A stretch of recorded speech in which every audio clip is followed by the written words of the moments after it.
Señoras y señores, comienza el programa de todos los sanjuaninos.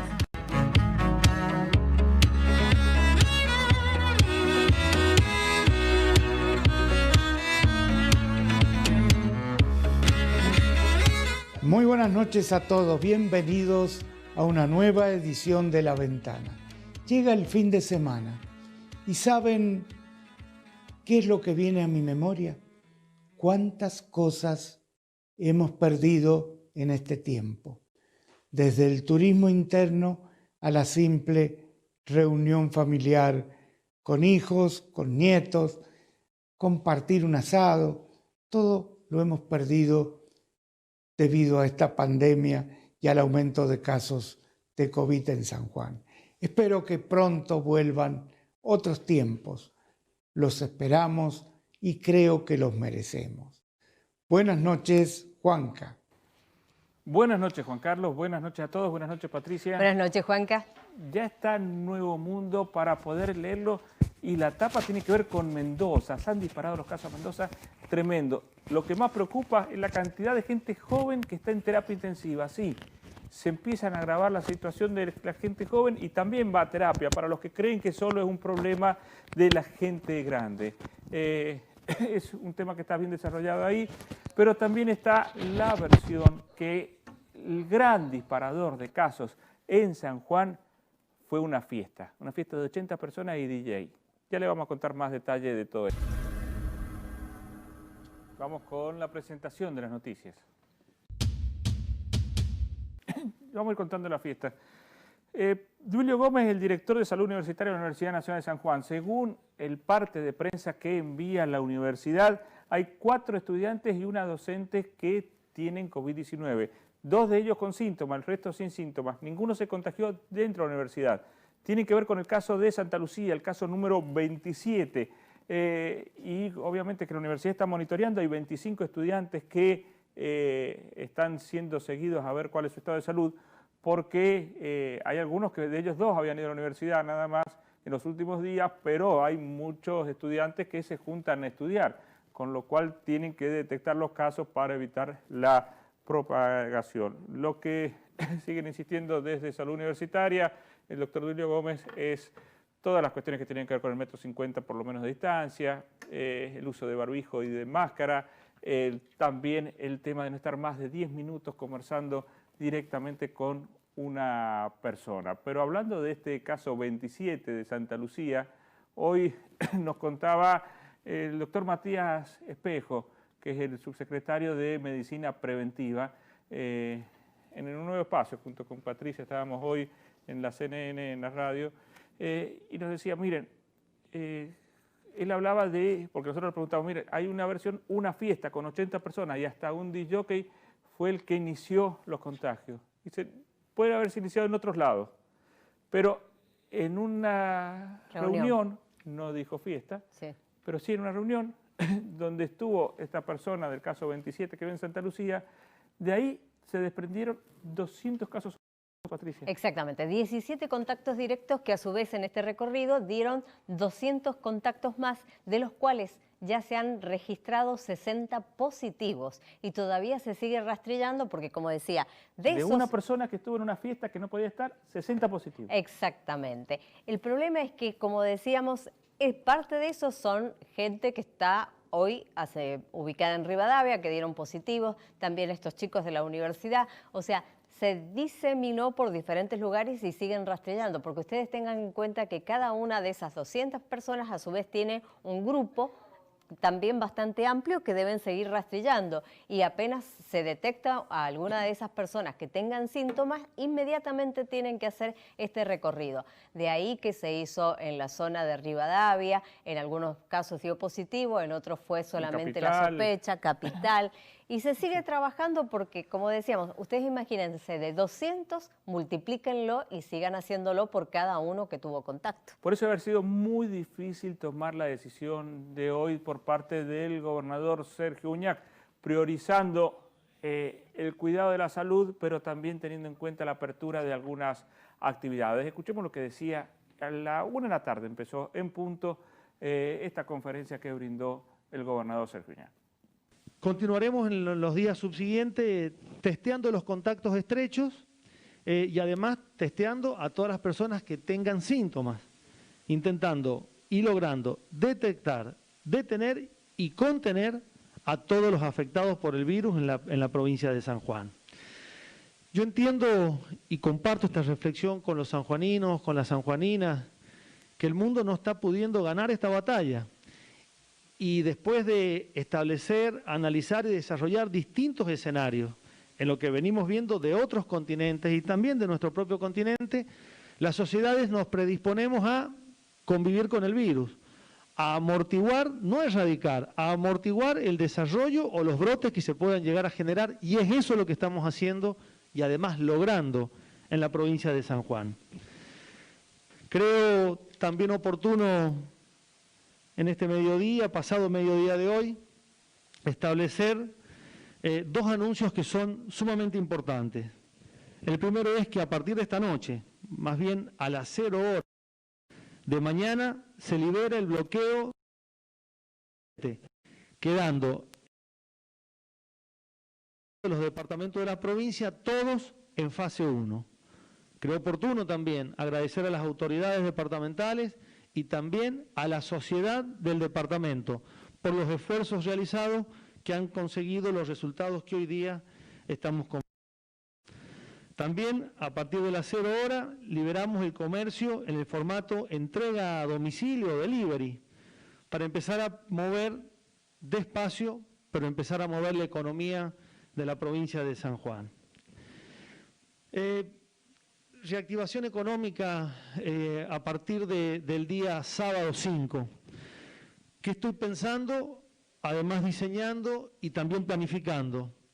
El día sábado 5 creo que la actividad en la provincia de San Juan, la actividad económica provincial, debería ser normal en la medida de lo que veníamos desarrollando antes de ingresar a la fase 1. Y por mencionar, el comercio, los servicios, la industria, la obra pública y la obra privada, la actividad agrícola y la pecuaria, la actividad profesional y los trabajadores independientes a partir de ese mismo día sábado deberían, anuncio que haremos en el momento oportuno, que será durante la semana que viene, pero deberían volver a tener la normal actividad que teníamos antes del ingreso a la fase 1. La clave acá, Patricia, va a ser que le van a dar la responsabilidad, por ejemplo, a los comerciantes que puedan abrir. Algo lógico, los comerciantes están en una situación económica muy difícil, pero también no tendrían que quejarse cuando alguno no cumple y le pongan una multa grandísima. Y ahora la responsabilidad depende de cada uno. Siempre ha sido así, pero desgraciadamente algunos han incumplido. Hoy, de que vamos avanzando y no volvamos otra vez a retroceder como nos ha pasado, depende del cumplimiento, pero estricto, que hagamos, de respetar. Hoy a las 0 empieza a liberarse Caucete, el comercio a través de la forma delivery, como él lo decía, pero el resto tenemos que seguir con el tapabocas o barbijo, el distanciamiento, el lavado de manos, el cuidado, esto de no estar aglutinados o más de 4 personas en un mismo lugar sin las medidas de protección. Yo creo que esto depende de cada uno, ya no hay manera de eludirlo. Y veamos qué va a pasar en Caucete. Por eso estábamos en contacto con la intendente de Caucete, con Romina Rosas. ¿Qué tal, Romina? ¿Cómo anda? No tengo el retorno aquí en el piso. Hola. Sí, ahora sí. ¿Qué tal, Romina? ¿Cómo anda? Muy buenas noches. Un placer. Con la responsabilidad del gobierno provincial, el gobierno municipal, han decidido poder liberar Caucete, que puedan otra vez tener circulación, pero sabiendo que hay casos positivos que quizás todavía no han sido detectados y hay que tener mucho cuidado. Tal cual, si bien esto significa el desbloqueo del departamento, pero esto nos pone en la misma fase que la provincia, en fase 1, que es de cuarentena, y que todavía nos quedan 7 días por atravesar. Ha sido un trabajo sobrehumano el que ha realizado Salud Pública en forma conjunta con las otras áreas del gobierno provincial. Estoy hablando del Ministerio de Desarrollo y también la Policía de San Juan, en pos de poder cuidarnos a los cauceteros y protegernos y poder frenar el brote que se dio en nuestro departamento con estos primeros 2 casos que surgieron y bueno, y después todo lo que vino en consecuencia de esto, ¿no? Obviamente que se buscaba la trazabilidad del virus, se buscaba un caso cero que no se ha encontrado, pero que entendemos que hoy el virus en nuestro departamento está por conglomerado, que esto significa que hay zonas que tienen el virus, otras que no, y estas zonas están vinculadas en todos los casos a contactos estrechos de los primeros casos positivos.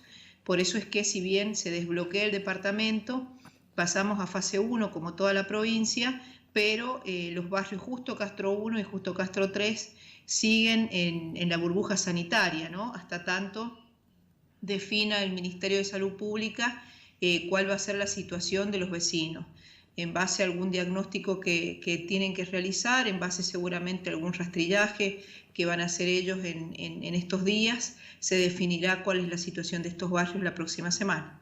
Usted dice que todavía no se sabía cuál era el caso, el primer caso. Lo que sí, ahí hablábamos recién, que ayudó mucho a que se propague el virus, lo que habría sido una fiesta en el lugar con 80 invitados y cómo de una irresponsabilidad de alguien o algunos termina perjudicándose en la salud y en la economía de Caucete y de la provincia. Sí, tal cual. Todas estas acciones irregulares, irresponsables y egoístas son las que nos han llevado a esta situación, ¿no? No obstante esto, sabemos que estamos en medio de una pandemia que de alguna manera nosotros desde el municipio y con el trabajo que veníamos realizando con el comité de COVID de la provincia, esto podía ser previsible, ¿no? Preveíamos que en algún momento esto iba a suceder, iba a entrar el virus a la provincia por alguno de los departamentos. Nosotros somos fronterizos a una provincia que tenía ya muchos casos y que justamente el espacio físico, geográfico, en realidad que tenemos de límite entre nosotros y la provincia de La Rioja es enorme, donde habían huellas alternativas y más allá de los controles que se realizaban en forma permanente, lamentablemente y evidentemente no fue suficiente, ¿no? De todos modos, el agradecimiento a los cauceteros, porque más allá de esas conductas irregulares e irresponsables, ha habido una conducta muy responsable durante estos 7 días, de mucho trabajo conjunto como comunidad, pero también de una fortaleza enorme desde lo psicológico y desde lo económico, que marcabas vos también, para poder sostener estos 7 días de bloqueo, que no han sido menores, donde el comercio también se ha visto afectado, pero que teníamos muy claros quienes estamos en la toma de decisiones, principalmente el comité de COVID, que era la única alternativa para poder frenar el avance de este virus y continuar hablando de una de la transmisión por conglomerado, ¿no? Y no estar hablando de una transmisión viral que lamentablemente ya no tendría freno. Intendente, ¿cómo se va a hacer a partir de, bueno, la 0 de hoy? ¿Qué va a pasar con la gente que trabaja en sectores agrícolas, con el transporte público de pasajeros? ¿Qué se modifica para que la gente lo tenga en claro? ¿Qué pasa a partir de mañana en Caucete? Tal cual, nosotros con el bloqueo no teníamos transporte público, lo que implicaba que no podíamos acceder a ningún departamento vecino, ni siquiera el colectivo interno que teníamos en las zonas alejadas. Ustedes saben que geográficamente nuestro departamento está muy disperso y eso nos genera la necesidad de un transporte interno, que es público también, en las distintas zonas rurales que tenemos. Esto estaba suspendido, esto vuelve a la normalidad a partir de mañana, y lo mismo que el ingreso y la salida del departamento para aquellos que son esenciales, porque seguimos en el marco de la cuarentena, ¿no? Aquellos que pueden moverse o que tienen libertad para poder ir y venir del departamento son los esenciales y con los permisos correspondientes. Por ejemplo, esto tiene que quedar claro también. Sí. La gente, por ejemplo, que tenía que ir a trabajar a fincas, a emprendimientos productivos, esa gente va a poder entrar y salir con permiso. Tal cual, porque bueno, estas actividades son las que están exentas a la cuarentena, ¿no? Que son justamente las actividades agrícolas, agroindustriales, la producción de alimentos, los enfermeros, policías, la administración pública, bien sea municipal, provincial, nacional, que no estén, por supuesto, bajo el régimen de aquellas personas que son de riesgo, ¿sí? Estas sí van a poder ir y volver a nuestro departamento como lo se está haciendo en los otros departamentos, siempre con los cuidados y con la responsabilidad necesaria del uso del tapaboca, los permisos y las autorizaciones correspondientes y por supuesto el distanciamiento que van a tener, sigue rigiendo dentro del mismo espacio, dentro de la misma movilidad que es el colectivo, que es el transporte público, ¿no? Que eso también nos han asegurado que desde la Policía de San Juan también se va a hacer el control correspondiente en cada retén que hay, se va a ir controlando este tipo de situaciones para darle tranquilidad también a todos los que se dirigen en esa movilidad. ¿Y la municipalidad cómo va a trabajar? Porque sabemos que tenía un edil que tenía COVID positivo. ¿Han detectado algún otro personal o funcionario que tenga el virus? No, gracias a Dios no hemos tenido más casos que ese, sí un caso positivo, que bueno, esta funcionaria ya estaba aislada en su casa hacía ya un tiempo porque estaba con algunos síntomas y desde ahí se aisló a todo el personal que formaba parte de la misma área, se les realizaron los hisopados y todos han dado negativos, gracias a Dios, así es que ese personal ha retomado su tarea, algunos todavía no, pero la retoman el lunes en base a esta reducción de personal que también tenemos durante esta próxima semana, ¿no? Hace un rato hemos tenido reunión con algunos de los secretarios vía Zoom, justamente adelantándonos a lo que viene después de esta próxima semana, ¿no? Que seguramente esta nueva normalidad con la que se va a trabajar, ya lo ha dicho el gobernador, no va a haber cuarentena, pero sí tenemos que asegurarnos distanciamientos y medidas de precaución y de higiene y sanitarias necesarias en todos los ámbitos, y esto también tiene que ver con el ámbito municipal, sus propias oficinas y sus propios espacios. Entonces, bueno, estábamos un poco analizando en esta reunión cómo vamos a generar los protocolos necesarios, porque si bien ahora estamos en cuarentena con personal reducido, eso nos ha permitido generar algunos protocolos de trabajo, pero son reducidos a las áreas que son indispensables, ¿no? Que justamente son las que están trabajando, digo, recolección de residuos, desarrollo social, pero hemos ido dejando otras áreas fuera porque no eran indispensables en este momento. Pero bueno, si la cuarentena ya no la vamos a tener y tenemos que aprender a convivir con el virus, también tenemos que aprender a hacerlo hacia adentro del municipio, ¿no? Con nuestros empleados y con nuestros espacios físicos. Así que bueno, ya nos estamos preparando para lo que vendrá en la otra semana a partir del 5. Así es, Intendenta, muchas gracias por el contacto, muy amable. Muchas gracias a ustedes, un abrazo grande. Igualmente. Ahí era la conversación con la Intendenta de Caucete, Romina Rosas. Hay deporte, hay varios temas, como por ejemplo el Tour de France, y Mario Castro lo cuenta. Mañana comienza una de las carreras más importantes del planeta ciclismo. Estamos hablando del Tour de Francia. Arranca en Niza y va a terminar en París. Son 21 etapas, tiene 2 días de descanso y 8 tremendas etapas de montaña. Tour de Francia, una de las pruebas que va a tener a todo el mundo ciclístico en la mira. El gran candidato, el colombiano Nairo Quintana. Mientras hablamos del Tour de Francia en la provincia de San Juan, la dirigencia del ciclismo está esperando, observando detenidamente qué va a pasar con la actividad deportiva en San Juan. Hay muchas ideas para realizar la temporada de ruta el próximo año. Es decir, arrancaría en noviembre y terminaría cortito, 2 meses nada más. Son bosquejos, pero por el momento hay que esperar. Esa es la consigna de la dirigencia del ciclismo sanjuanino. MICAR ha comunicado que, según la disposición del Ministerio de Gobierno, las licencias de conducir se van a prorrogar los vencimientos hasta el próximo 30 de septiembre por 45 días, teniendo en cuenta que hoy no se podría ir a MICAR, tampoco se puede ir a las RTO, con lo cual también se prorroga por estos días los vencimientos de las licencias de RTO. Patricia, ¿cuántos casos tenemos hoy en San Juan de COVID? 224 son las personas que están infectadas de COVID. Vamos a recordar que esta mañana eran 5 y esta tarde solamente 3, motivo por el cual tenemos 224 personas que están ya detectadas con PCR confirmado. Y hay 54 que están en estudio, esperando el hisopado, el resultado. Veamos qué nos dice Mario Castro con respecto al fútbol, a la AFA. El fútbol de primera división, el torneo de la Liga Superprofesional, ya tiene su manera de disputa. Comenzará fines de septiembre y se va a dividir 6 equipos de 4 zonas. Será ida y vuelta. Los 2 primeros van a clasificar a la próxima ronda y además también estarán peleando por plazas en la Copa Libertadores de América. La novedad es que no habrá clásicos en el fútbol argentino, por lo menos en este torneo. Repetimos, será fines de septiembre.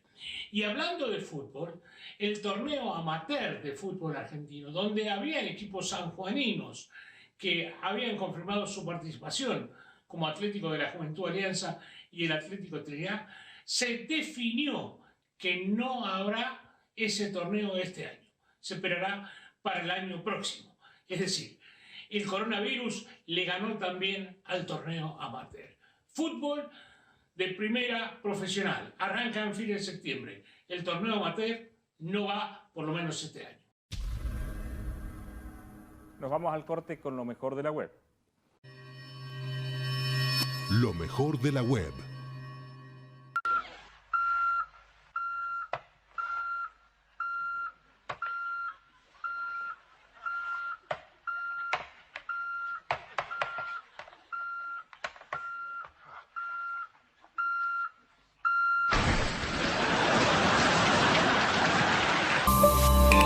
Seguimos en La Ventana.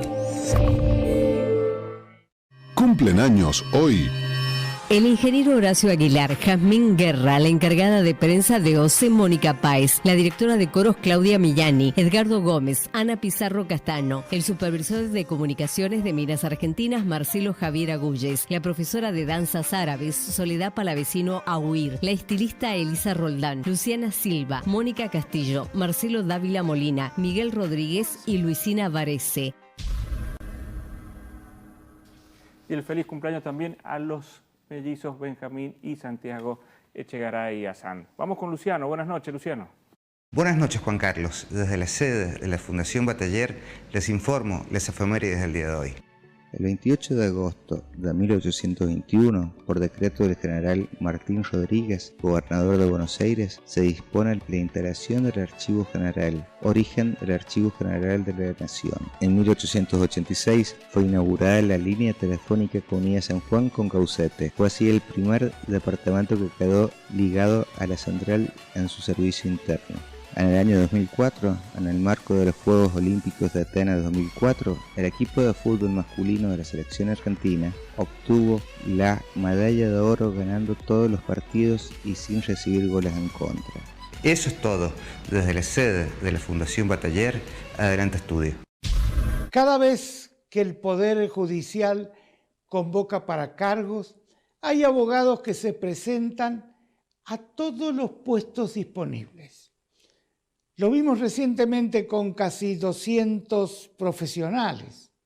Lo curioso es que se presentan tanto para ser juez de paz en un departamento alejado como para ser ministro de la Corte. En esencia, lo que buscan es un empleo seguro, bien remunerado, en fin, algo muy humano. Pero hablando de los que se presentan a todo, les cuento un caso muy especial que vivió San Juan. Se llamaba Timoteo Maradona. Era hijo de José Ignacio Fernández Maradona, patricio sanjuanino, al cual la Asamblea de la ciudad confió en 1810 la representación en la Junta Patria y en 1811, como diputado por San Juan, se integró en la Junta Grande. Federal, muy católico y simpatizante de la causa principal, estaba casado con Antonia Videla, con quien tuvo varios hijos. Don Timoteo primero había sido juez de alzada, luego llegó a estar 8 veces al frente de la provincia, un caso único. Durante los 20 años que Benavides gobernó San Juan, en varias oportunidades fue su gobernador subrogante, cuando el caudillo Manso debió ausentarse de la provincia. Ya había sido gobernador propietario en 1828 y 2 veces gobernador accidental, en el 29 y en 1836. Durante su larga actuación pública, don Timoteo tuvo no pocos enfrentamientos. Uno de ellos fue con Sarmiento en 1939, cuando siendo ministro de Benavides, criticó los gastos que representaba para el erario la impresión del Sonda.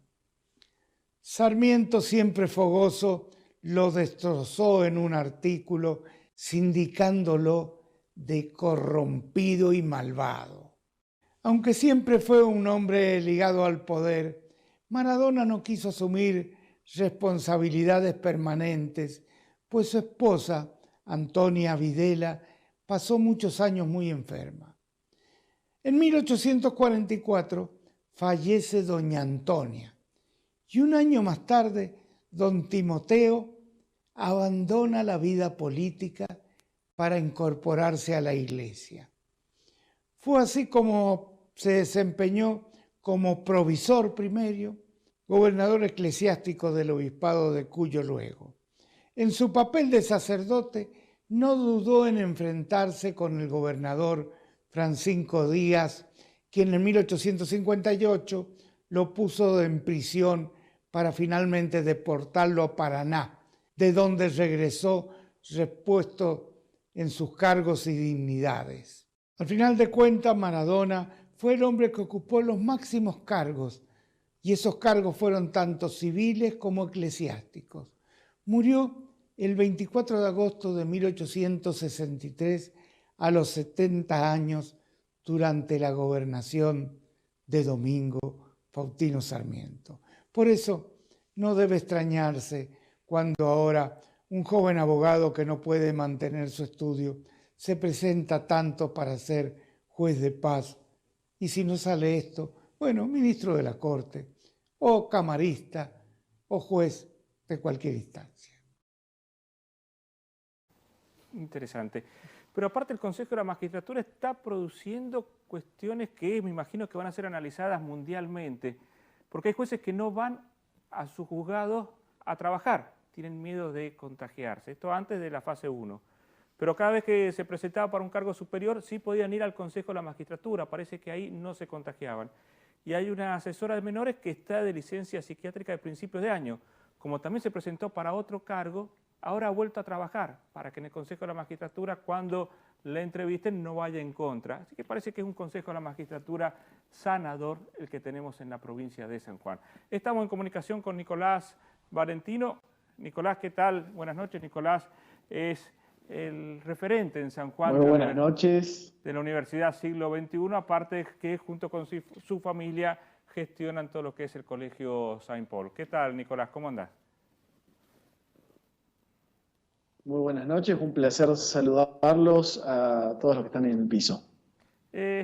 Nicolás, los chicos saben que este año no repiten.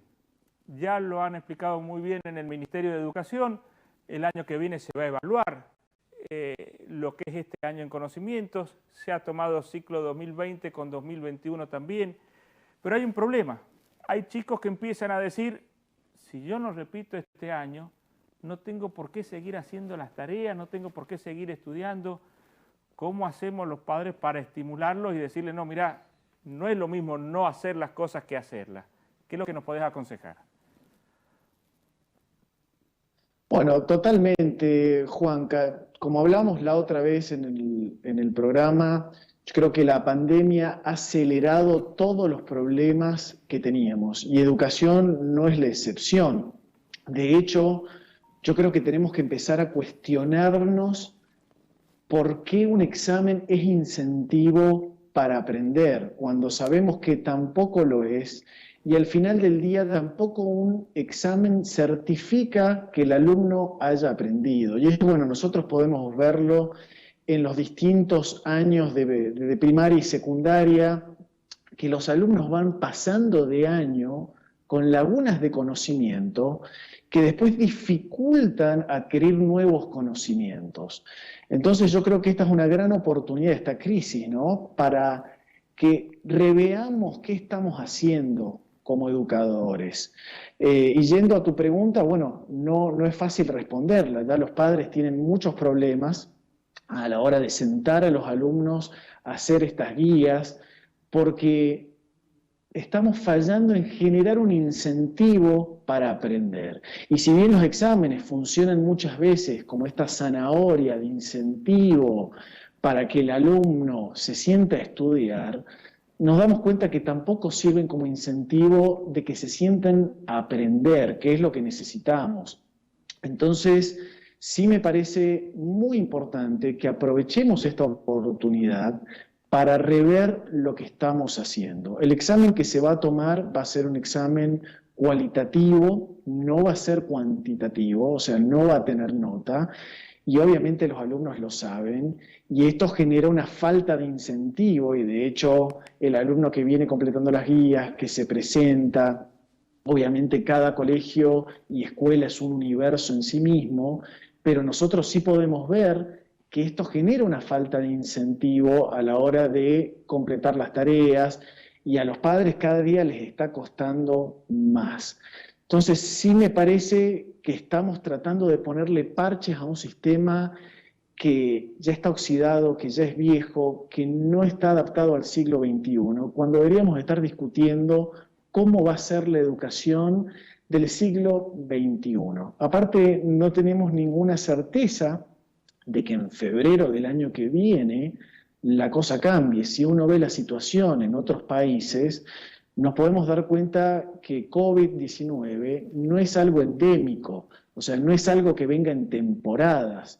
Hay contagios en verano, en España está resurgiendo, en Italia está resurgiendo. Entonces, nada nos asegura que en febrero del año que viene va a ser distinta la situación. Por eso me parece fundamental que nos pongamos a discutir cómo innovar en la educación. ¿Y qué parámetros hay que tener en cuenta? Es decir, por ejemplo, hoy un chico termina aprendiendo muchas cosas con YouTube y quizás de donde aprenden pueden ser cosas que tengan su fundamento y otras quizás hechas por gente que sabe menos que el chico, pero lo toman como cierto. Ese tipo de herramientas, ¿hay que empezar a incorporarlas a la forma de educar?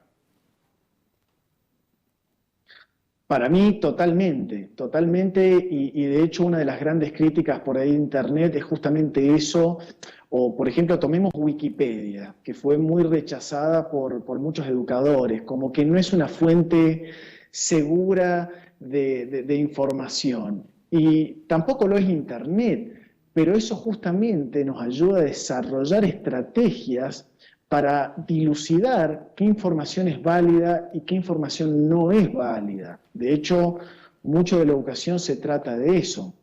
Hoy los adultos, ¿dónde aprendemos las cosas cuando queremos aprender algo? Lo hacemos en una computadora, lo hacemos en YouTube, lo hacemos buscando en Google. Ya no aprendemos las cosas en un aula. Entonces, el aula tiene que empezar a ayornarse y a parecerse un poco más a lo que está pasando hoy en el siglo XXI.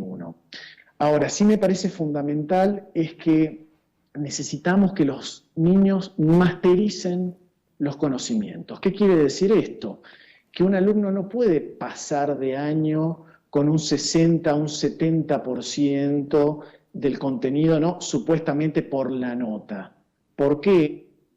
Porque ese 30% que no aprende es fundamental. Entonces tenemos que desarrollar estrategias para que el niño aprenda el 100% de los contenidos. Que eso no quiere decir que no es lo mismo de dar el 100% de los contenidos. Hay una ley que me gusta mucho, se llama la ley de Woodhart, que básicamente, ¿qué dice? Dice que cuando nosotros usamos como medida la regla que usamos para medir y en eso basamos el éxito de lo que hacemos, esa regla deja de servir. ¿Qué quiere decir esto? Que cuando nosotros usamos el examen para medir el nivel de conocimiento del niño y solo nos basamos en el examen deja de servir. Y esto tiene razones muy simples. ¿Por qué? porque todos empezamos a desarrollar estrategias para aprobar un examen. Y esto en el niño lo vemos de manera muy simple. El niño memoriza contenido para ir a rendir, pasan unos días y ya no se acuerda del contenido, copia, que también es una estrategia exitosa para aprobar exámenes, obviamente no recomendada, pero bueno, es una estrategia que se usa para aprobar exámenes, y todo el sistema educativo, los docentes, los colegios, todos nos basamos en que el niño apruebe un examen, pero al final del día el niño no está aprendiendo. Y eso, bueno, lo podemos ver hoy con los resultados de exámenes internacionales y con el nivel en general de la educación. Me parece que esta es una gran oportunidad para meter a la educación en el siglo XXI. Muchas gracias, Nico, por el contacto. Muy amable. Un placer. Un abrazo grande. Gracias. Nicolás Valentino hablando de temas de educación. Mientras vamos a ver cuándo conectamos con Dino Minosi, presidente de la Federación Económica. Patricia, un par de noticias para la espera. Vamos a recordar, mientras estamos aguardando, que a partir de esta otra semana ustedes saben que se están reprogramando algunas actividades. Especialmente se ha informado desde los municipios que aquellas personas que habían iniciado trámites porque tenían deudas en rentas o algún tipo de tramitación para ordenar la situación dominial, los servicios, urbanizar terrenos, a partir de la próxima semana se van a reprogramar estos turnos de acuerdo a lo que diga el 4 de septiembre el gobernador en torno a la liberación más de actividades, y esto lo van a poder hacer vía online en la mayoría de los municipios. Por otra parte, vamos también a indicar que comienza una instancia de formación para docentes, es una capacitación online, se han capacitado a 15.100 docentes de nivel primario y van a seguir, y esto es una oportunidad para seguir la carrera docente y aquellos que se quieran inscribir en la escuela de directores, que es otra de las oportunidades. Y también vamos a recordar que hay una disposición que se ha dado en torno a la suspensión de actividades en el centro cívico, especialmente para lo que es la inscripción y todos los trámites de la continuidad de obras para la continuación de las viviendas. Se siguen registrando y actualizando padrones, todo se hace online y dentro de los próximos días, de acuerdo a lo que informaron las autoridades, con la reanudación de las actividades de ejecución de obras, volverán con los cronogramas para la entrega de barrio.